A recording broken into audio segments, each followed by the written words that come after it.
الحمد لله وحده والصلاة والسلام على من لا نبي بعده رب اشرح لي صدري ويسر لي أمري واحلل عقدة من لساني يفقهوا قولي اللهم انفعنا بما علمتنا وعلمنا ما ينفعنا وزدنا علما اللهم لا سهل إلا ما جعلته سهلا وأنت تجعل الحزن إذا شئت سهلا آمین یا رب العالمین۔ کتاب ریاض الصالحین میں ہم جن احادیث کا مطالعہ کر رہے ہیں ان کا تعلق سفر سے ہے، آداب سفر۔ پچھلی نشست میں ہم نے دعا پڑھی تھی جو نبی اکرم صلی اللہ علیہ وسلم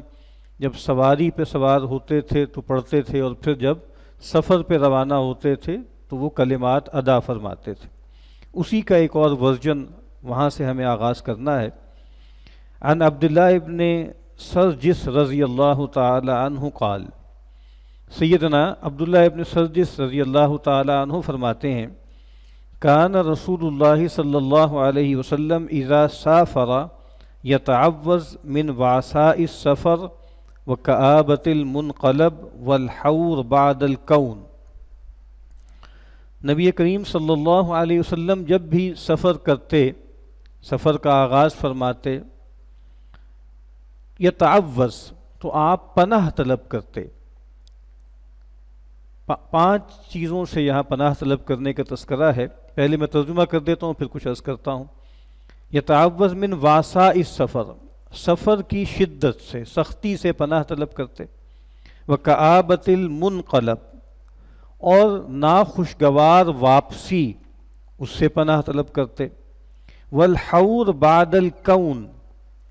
اور کمال کے بعد تنزلی، اس سے پناہ طلب کرتے۔ ودعوت المظلوم، اور کسی مظلوم کی آہ سے، اس کی پکار سے پناہ طلب کرتے۔ وسوء المنظر فی الاہل والمال، اور برے منظر سے پناہ طلب کرتے،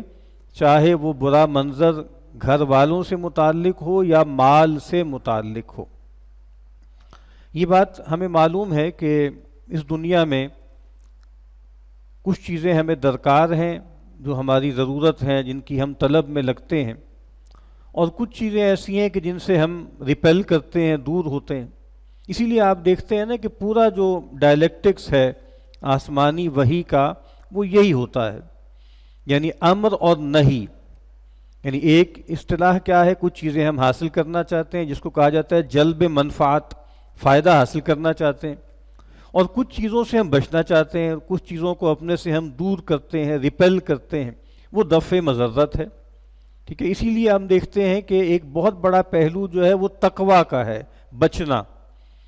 اور ایک پہلو اطاعت کا ہے۔ ویسے تو آپ دیکھیے کہ تقویٰ اور اطاعت اپنے وسیع معنوں میں استعمال ہوں تو دونوں میں امر اور نہی شامل ہوتے ہیں، لیکن ویسے اگر آپ اس کی ایک بائنری بنائیں گے نا تو تقویٰ کیا ہے، جن چیزوں سے بچنا ہے، اور اطاعت کیا ہے، جن چیزوں کو اختیار کرنا ہے۔ اسی لیے آپ نبی کریم صلی اللہ علیہ وسلم کی جو دعائیں ہیں ان کا مطالعہ کریں گے تو آپ کو یہی دو اسلوب ملیں گے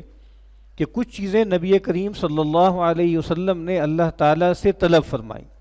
اللہم انی اسألک، اور کچھ چیزیں ایسی ہیں جن سے آپ نے پناہ طلب کی کہ اے اللہ تو مجھے ان سے بچا اور ان کے مقابل میں اپنی پناہ مجھے فراہم کر دے۔ تو یہ کیا ہے، اللہم انی اعوذ بک، کہ اللہ میں تجھ سے پناہ طلب کرتا ہوں فلاں فلاں چیزوں یا فلاں اقدار سے یا فلاں جو ہے اشخاص سے۔ تو یہاں پر بھی آپ دیکھیے کہ آپ پناہ طلب کر رہے ہیں واسع السفر، اس پر پہلے بھی بات ہو چکی۔ سفر بہرحال اللہ کے نبی نے فرمایا قطعۃ من العذاب، گویا عذاب کا ایک ٹکڑا ہوتا ہے، ناگوار چیزیں اس میں پیش آتی ہیں۔ تو کہا کہ بھئی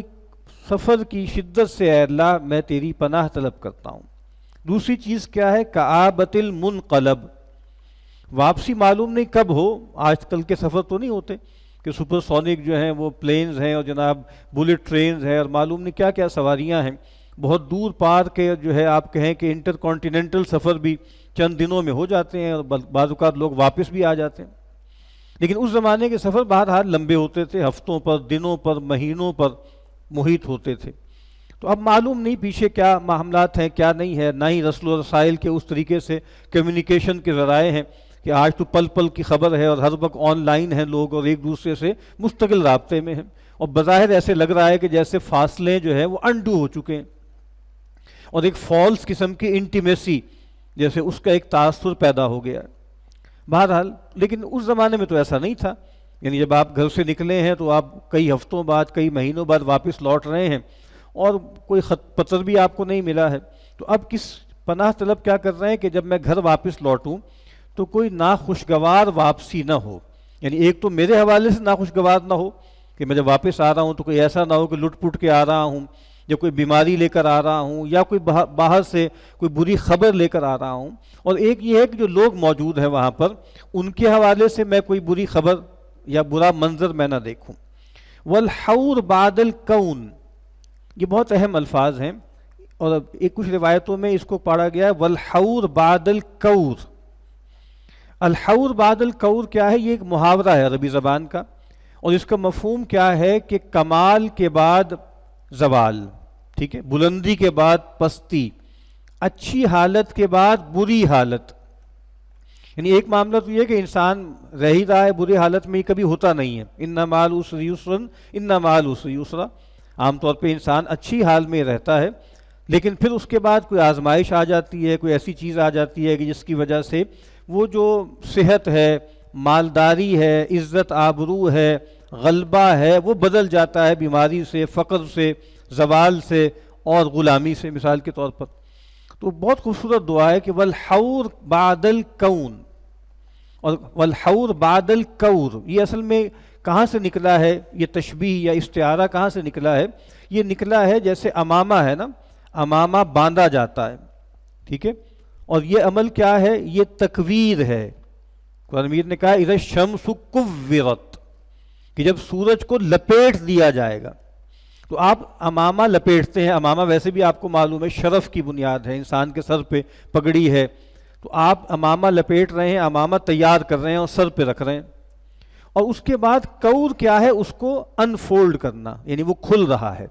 تو یہاں سے جیسے یہ چیز نکلی اور یہ محاورہ نکلا کہ ایک اچھی حالت انسان کے پاس تھی اور وہ حالت جاتی رہی، اور یہ بھی آپ کو معلوم ہے قرآن مجید کی وہ جو آیت ہے اصلاً وہ اسی سے متعلق ہے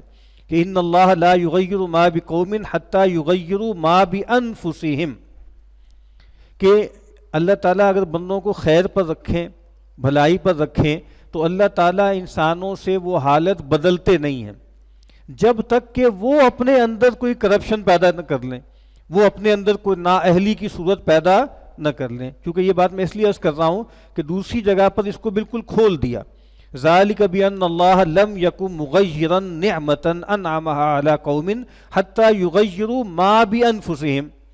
اور یہ اس وجہ سے ہے کہ اللہ تعالیٰ ایسا نہیں کرتے کہ کسی کو کوئی نعمت عطا کریں تو وہ اس سے لے لیں، اس کو بدلنے والے نہیں ہیں جب تک کہ وہ اپنے داخل میں، اپنے باطن میں، اپنے بھیتر میں کوئی خرابی، کوئی کرپشن، کوئی تغیر پیدا نہ کر لیں۔ تو یہاں بھی نبی اکرم صلی اللہ علیہ وسلم دعا فرما رہے ہیں کہ اے اللہ میں تجھ سے پناہ طلب کرتا ہوں کہ میں اچھی حالت کے بعد بری حالت کی طرف نہ لوٹ جاؤں۔ اور آپ دیکھیے نبی اکرم صلی اللہ علیہ وسلم کی اور بھی بہت سی خوبصورت دعائیں ہیں کہ اللہم انی اسألک ایمانا لا یرتد، اے اللہ میں تجھ سے مانگتا ہوں، میں تجھ سے سوال کرتا ہوں ایک ایسے ایمان کا کہ جس میں کوئی ارتداد نہ ہو، جس میں کوئی رجعت قہقری نہ ہو، جس میں کوئی ارتجاعی عمل نہ ہو، رجعت کا عمل اس کے اندر پایا نہ جاتا ہو، کہ بھئی ایسا ایمان کہ جس کے اندر کوئی ڈھلوان نہ ہو، کوئی زوال نہ ہو، کوئی ریٹریٹ نہ ہو۔ ارتداد کا صحیح ترجمہ کیا ہے؟ ریٹریٹ، انسان آگے بڑھ رہا ہے ایمان کی راہ میں اور اس کے بعد کچھ ریٹریٹ ہو جائے۔ وَنَعِيمًا لَا يَنْفَدْ، اور اے اللہ میں تجھ سے مانگتا ہوں ایسی نعمت کا کہ جو کبھی ختم نہ ہو، نفد، مَا عِنْدَكُمْ يَنْفَدُ وَمَا عِنْدَ اللَّهِ باق، جو کچھ تمہارے پاس ہے وہ تو جانے والا ہے، فنا ہونے والا ہے، جو اللہ کے پاس ہے وہ باقی رہنے والا ہے۔ اور پھر کہا کہ وَمُرَافَقَةَ مُحَمَّدٍ صلی اللہ علیہ وسلم فی اعلیٰ جنت الخلد، اللہ کے نبی نے دعا سکھائی اپنے اصحاب کو۔ اور تیسری چیز کیا طلب کرو کہ میں رسول اللہ صلی اللہ علیہ وسلم کی رفاقت طلب کرتا ہوں جنت الخلد میں، ہمیشہ رہنے والی جو ہے جنت میں۔ اسی طریقے سے وہ مشہور دعا ہے، وہ تعوذ ہے کہ اللہم انی اعوذ بک من زوال نعمتک، اے اللہ میں تجھ سے پناہ طلب کرتا ہوں جو نعمت تو نے دی ہے کہیں وہ زائل نہ ہو جائے، وتحول عافیتک، اور میں پناہ طلب کرتا ہوں کہ جو عافیت کی حالت ہے، سکون اطمینان کی حالت ہے، یہ کہیں مڑ نہ جائے، یہ کہیں بدل نہ جائے،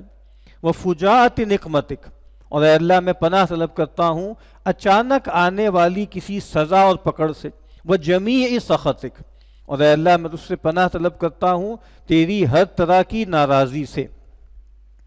اور پھر آپ کو معلوم ہے کہ وہ بہت مشہور حدیث ہے کہ اللہ کے نبی صلی اللہ علیہ وسلم نے فرمایا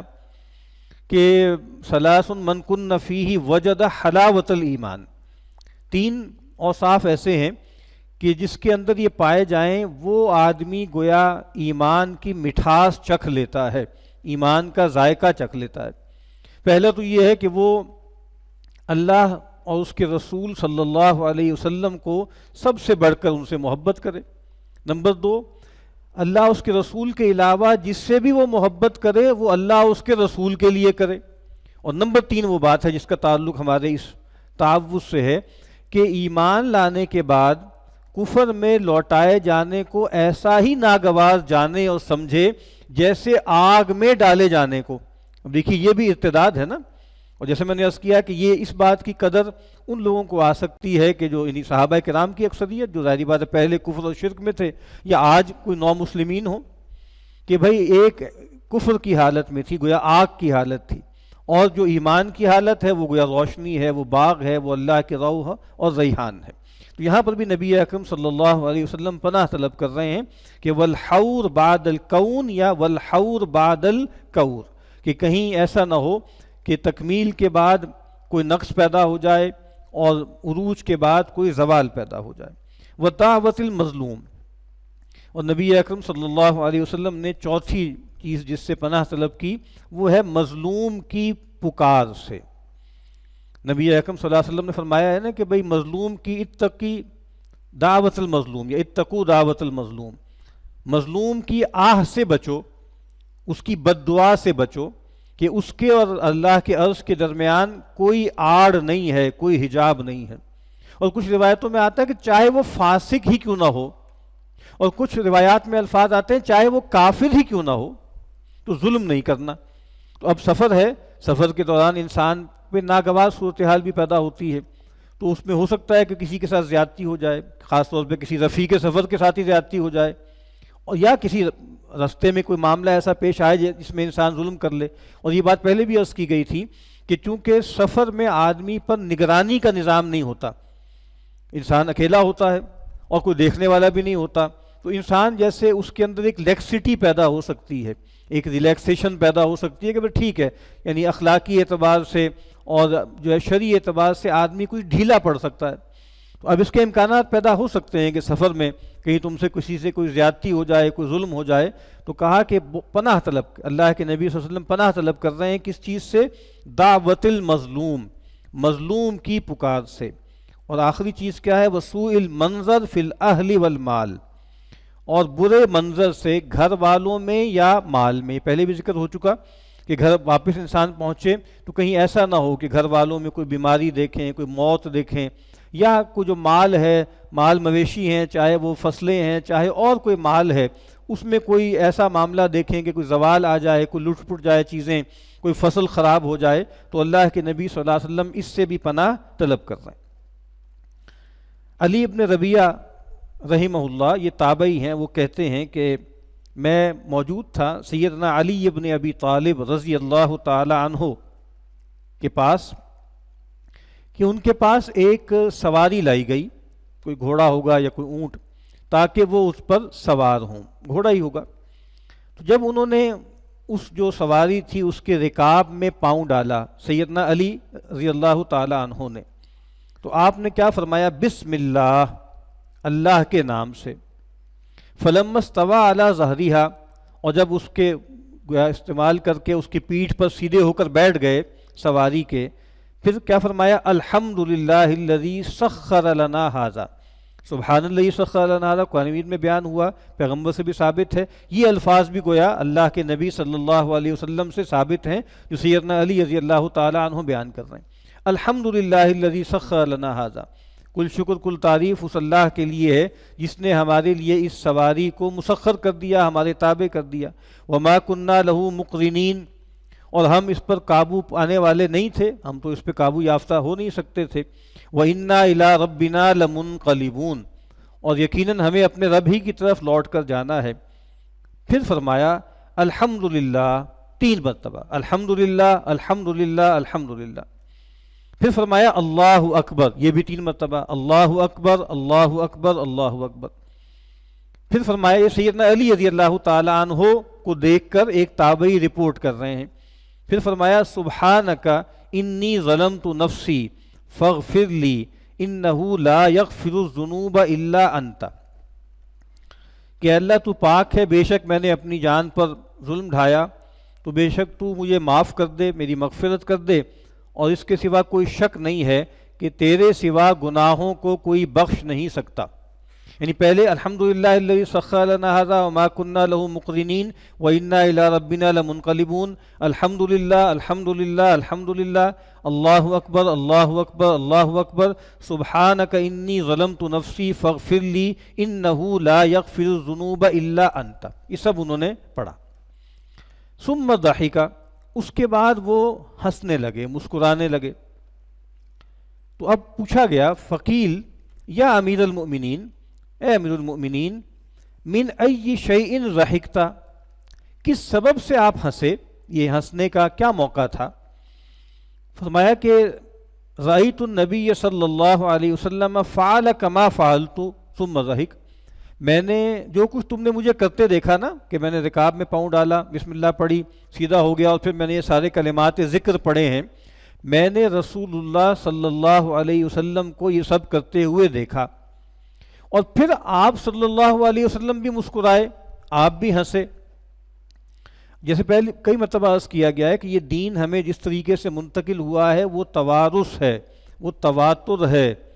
ٹھیک ہے، وہ تناسل ہے، نسلوں میں دین آیا ہے، روایت سے آیا، اور ایسے ہی آیا کہ نبی اکرم صلی اللہ علیہ وسلم نے ایک عمل فرمایا، صحابہ نے دیکھا، وہ عمل کیا، تابعین نے وہ عمل دیکھا، ہوتے ہوتے وہ دین ہم تک تواتر عملی سے بھی پہنچا ہے۔ صرف ایسا نہیں ہے کہ ٹیکسٹ ہے جو حدیثوں کا آیا ہے، بلکہ ایک عمل کا تواتر ہے جو اس دین کو حاصل ہے۔ تو کہتے ہیں پھر اس کے بعد نبی اکرم صلی اللہ علیہ وسلم ہنسے تھے، تو پھر جس طرح تم نے مجھ سے سوال کیا نا، تم لوگوں نے، کہ بھئی آپ کیوں ہنسے، تو پھر میں نے عرض کیا، اللہ کے نبی صلی اللہ علیہ وسلم من ای شیء ضحکت، کس سبب سے، کیا چیز ہے جس نے آپ کو ہنسنے پر آمادہ کیا؟ تو آپ صلی اللہ علیہ وسلم نے فرمایا ان ربک سبحانہ یعجب من عبدہ اذا قال، کہ بے شک تمہارا رب جو انتہائی پاک ہے، جب بندہ یہ کلمات کہتا ہے تو اللہ تعالیٰ خوش ہوتے ہیں، اللہ تعالیٰ کو یہ کہنا خوش آتا ہے۔ کیا کہنا خوش آتا ہے؟ اغفر لی ذنوبی، کہ اے اللہ تو میرے گناہوں کو بخش دے۔ یعنی جب بندہ یہ کلمہ کہتا ہے نا، آخر میں یہی کہا ہے نا فاغفر لی انہ لا یغفر الذنوب الا انت، تو جب بندہ یہ کہتا ہے کہ اے اللہ تو میرے گناہوں کو بخش دے، تو اللہ تعالیٰ گویا خوش ہوتے ہیں۔ اور یعلم انہ لا یغفر الذنوب غیری، اور اللہ تعالیٰ فرماتے ہیں کہ میرا بندہ جب یہ کہتا ہے کہ اے اللہ تو میرے گناہوں کو بخش دے، تو گویا میرا بندہ اچھی طرح جانتا ہے کہ میرے سوا گناہوں کو کوئی بخش نہیں سکتا۔ یہ کتنی بڑی بات! فإنہ لا یغفر الذنوب الا انت، اس میں یعنی یہ جو کلمات استغفار ہے، اس میں ندامت کا اعتراف تو ہے ہی، لیکن اس میں فخر بھی تو ہے کہ میرا رب وہ ہے کہ بس اس کے سوا گناہوں کو بخش کوئی نہیں سکتا، اور میرا رب وہ ہے کہ چاہے تو بہت بڑے بڑے پہاڑ جیسے گناہ بندے کی توبہ سے یک لخت معاف کر دے، اس کو کوئی روک نہیں سکتا، اس کا کوئی ہاتھ تھام نہیں سکتا۔ یہ کتنی بڑی فخر کی بات ہے، اور اس سے جیسے آدمی کے اندر ایک اعتزاز پیدا ہو کہ میرا رب کتنا بڑا ہے، کوئی اس پر اتھارٹی نہیں ہے۔ واللہ یحکم لا معقب لحکمہ، اللہ فیصلہ کرتے ہیں، اللہ کے فیصلے کے خلاف کوئی فیصلہ نہیں کر سکتا، کوئی ریپرکشنز نہیں ہے کہ اللہ تعالیٰ بہت بڑے بڑے فیصلے کریں اور بعد میں معاذ اللہ ان کو ندامت ہو یا ان کو ریگریٹس ہو یا ان کو لگے کہ بھئی یہ تو کچھ غلط کر دیا، یہ تو کچھ زیادہ ہو گیا معاملہ، ایسا ہرگز نہیں ہے۔ تو یہاں پر بھی آپ دیکھیے کہ سیدنا علی رضی اللہ تعالیٰ عنہ نے پورا عمل کیا،